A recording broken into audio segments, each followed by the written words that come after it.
За энэ хорон чуулганы хугацаанд нэлээд олон хуулийн төсөл дээр санаачилж өргөн барьсан. За тэг хамгийн гол цаг цаваа зарцуулсан зүйл бол энэ тасралтгүй ажилласан олон удаа ажлын хэсэг хуралдаж шөнө оройтож олон хоногор ажилласан хууль бол гэрүүлээ тухай хууль байлаа.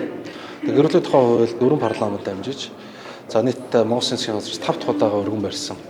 Ийм урт настай хуулийн төсөл байсан. Өргөн бариад буцаагддаг, дандаа буцаагддаг. Бас энэ удаа хууль зүйн тодорхой яамнаас өргөн мэдүүлсэн хуулийн төслөөр ажлын хэсгийн ахлагчаар томилогдоод энэ чуулганы бүрэн эрхийн хугацаанд маш сайн төвлөрч ажиллалаа.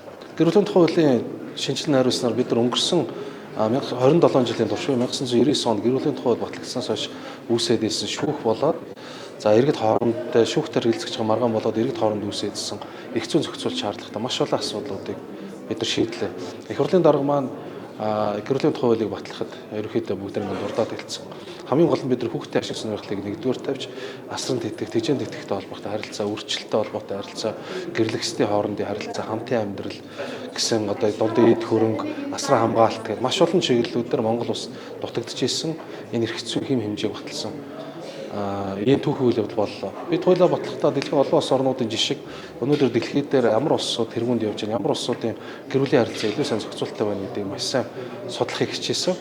Ийм ч учраас ер нь энэ хуулийн хэрэгжилт ингэж хэрэгжүүлэх гэхэд бид нар ер нь олон улсын жишгт нийцсэн за нэг ялангуяа нэгдсэн үндэсний байгууллага болон олон улсад батлагдсан конвенцүүдийг бүрэн хангасан гэр бүлийн эрх зүйн орчныг баталж чадлаа. 2027 оны 1-р сарын 1-ээс эхлээд хэрэгжин. За наан гэр бүлийн процесс хуулиа бас өнөөдөр баталсан.